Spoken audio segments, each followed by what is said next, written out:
करूयात.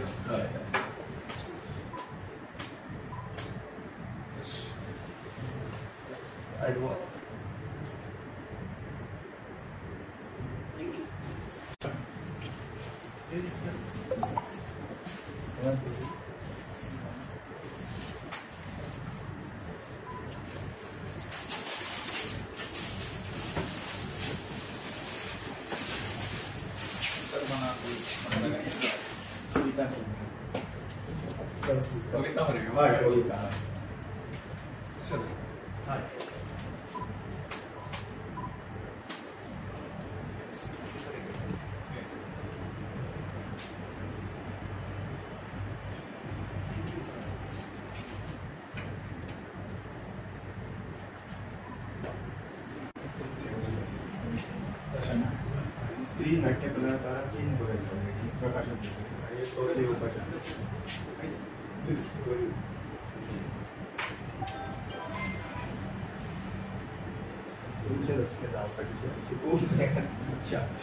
बरं योग झाला सगळ्यांना आम्ही पावले आम्ही खास आमचे राज्याचे ज्यावेळी मंत्री माननीय राजेंद्र आंबेकर होते त्या काळात आम्ही त्याचं कार्य बघितलं आणि ते ज्यावेळी राज्यपाल म्हणून हिमाचल प्रदेशला त्यांची निवड झाली त्यानंतर मग त्यांची निवड आमच्या बिहारमध्ये निवड झाली आणि माझी एक इच्छा होती की माझं जे नवीन पुस्तक येणार ते पुस्तक त्यांच्या हस्ते प्रकाशित व्हावं अशी माझी इच्छा होती. परंतु हल्लीच त्यांची पुन्हा केरळमध्ये राज्यपाल म्हणून निवड झाली आणि आम्ही निर्णय घेतला की बिहारऐवजी राज्यपालच्या ठिकाणी आमचे आहेत त्या ठिकाणी जाऊन पुस्तक प्रकाशन सोहळा करायचा आणि मला आज अत्यानंद होत आहे का दुसऱ्या राज्यातील राजभवनमध्ये आणि आमचे गोव्याचे माजी मंत्री असताना ज्यांनी कार्य गोव्यासाठी आणि आपल्या पिंडे मतदारसंघासाठी केलं ते कार्य उल्लेखनीय आहे आणि त्यांच्या हस्ते हे पुस्तक होणं हा माझा एक मोठा आनंदाचा मी क्षण म्हणेन. आयुष्यात मी तो तेवत घेईन आणि अंतर्मनातील स्पंदने हे पुस्तक ज्यावेळी निर्माण करण्याचा माझा विचार आला तो काळ अत्यंत खडतर काळ होता, कोरोना काळ होता, जग हादरलं गेलं. त्यामुळे अनेक आम्ही पत्रकारिता क्षेत्रात वावरत असताना आमच्यावर निर्बंध आले, सार्वजनिक ठिकाणी फिरणं कठीण झालं. त्यावेळात एक एक कविता माझी सुचत गेली आणि मी कविता लिहित गेलो. हे माझं 4थं पुस्तक आहे आणि आज माननीय राज्यपाल आर्मेकर सर यांच्या हस्ते ते प्रकाशित होतंय. हा मला आनंद मी शब्दाने मांडू शकत नाही. त्यांनी आम्हाला वेळ दिली, आमचं या ठिकाणी जोरदार स्वागतही केलं आणि हा क्षण विसरणे आयुष्यात या तरी शक्य होणार नाही असं मी सांगतो. आणि सरांना ज्यांचे विचार रमले खूप आहेत, पेडणे मतदारसंघात ज्यावेळी ते आमदार म्हणून निवडून आले तो काळ आजही मी सुवर्ण अक्षरांनी लिहून ठेवलेला आहे. ज्यावेळी एखादा आमदार निवडून आला की आपला वाढदिवस साजरा करतो किंवा मोठी पार्टी साजरी करतो आणि ही पार्टी किंवा वाढदिवस साजरे करत असताना जे मतदारसंघातील असेल किंवा इतर कोण कंत्राटदार असेल किंवा वेगळं काम करत असेल त्यांच्याकडून पैसे घेऊन मोठमोठ्या जाहिराती द्यायच्या. परंतु ज्यावेळी आमचे मंत्री माननीय राजेंद्र आल्लेकर ज्यावेळी मतदारसंघातून निवडून आले त्यांनी कधीच तसल्या प्रकारची जे गैरकृत्यही केले नाही आणि वाईट व्यवसायाला कधी थारा दिला नाही. तो क्षण आजही आठवतो. शिवाय आपल्या पेडणे मतदारसंघात ज्यावेळी जुगाराचे अड्डे सुरू होते 4.5 वर्षे तब्बल माननीय आमदारांनी त्या काळात ते बंद केलं. असं कुणाने जमलं नाही. त्यांचा क्षण आणि त्यांच्या हातून हे माझं पुस्तक होतं. खरंच मला आनंद आहे. माझ्याकडे जास्त बोलण्याची संधी नाही. मी सरांना खूप शुभेच्छा देतो.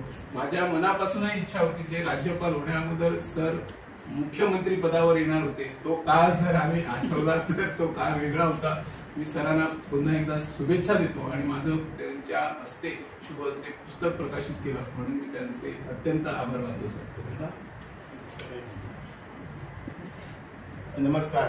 आज आम्ही आमचे मित्र निवृत्ती शिरोडकर ज्याच्यामुळे आज आम्ही या ठिकाणी माननीय आमचे राजेंद्र आल्लेकर सर जे केरळ राज्याचे राज्यपाल आहेत आणि हा आनंदी क्षण आम्ही साजरा करण्यासाठी आणि त्यांची भेट घेण्यासाठी आणि शुभेच्छा देण्यासाठी आणि आमचे मित्र निवृत्ती शिरोडकर याच्या कविता संग्रहाचं प्रकाशन त्यांच्या शुभ हस्ते व्हावं या उद्देशाने आज आम्ही केरळला आलेलो आहोत. आमच्यासोबत आमचे मित्र चांदेल असापूरचे सरपंच तथा समाजसेवक तुळशीदास गमस, नवचेतना युवक संघाचे अध्यक्ष कृष्णा पालवेकर आणि लेखक आणि पत्रकार ज्यांनी पत्रकारितेच्या तळागाळातील समस्या राजकारणावर आसूड ओढले, विविध समस्या मांडल्या आणि त्यामुळे आज ते संपूर्ण गोवा राज्यात इतरही भागात ते सुपरिचित आहे असे आमचे मित्र निवृत्ती शिरोडकर, ज्यांनी कोरोना काळात हा अंतर्मनातील स्पंदने हा कविता संग्रह प्रकाश सोडला आणि त्यातून एक एक कविता स्फुरत गेली आणि त्यातून त्यांच्या हातून हा कविता संग्रह तयार झालेला आहे.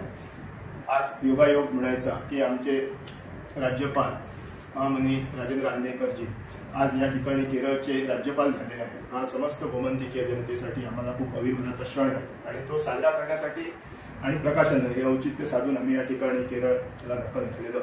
राज्यपालांचं जे कार्य आहे त्याची पोचपावती केंद्र सरकारने माननीय पंतप्रधान नरेंद्र मोदी आणि केंद्रातील नेत्यांनी त्यांना दिलेली आहे. त्यांनी जे समाजसेवेचं व्रत आणि राजकारणात असताना जे कार्य केलं आणि निस्वार्थीपणे पक्षाशी आणि एकनिष्ठ राहून जी सेवा केली त्याचं हे फलश्रुती असं आम्ही मानतो आणि अनेक वेळा आमच्या तोंडून हे शब्दही येतात.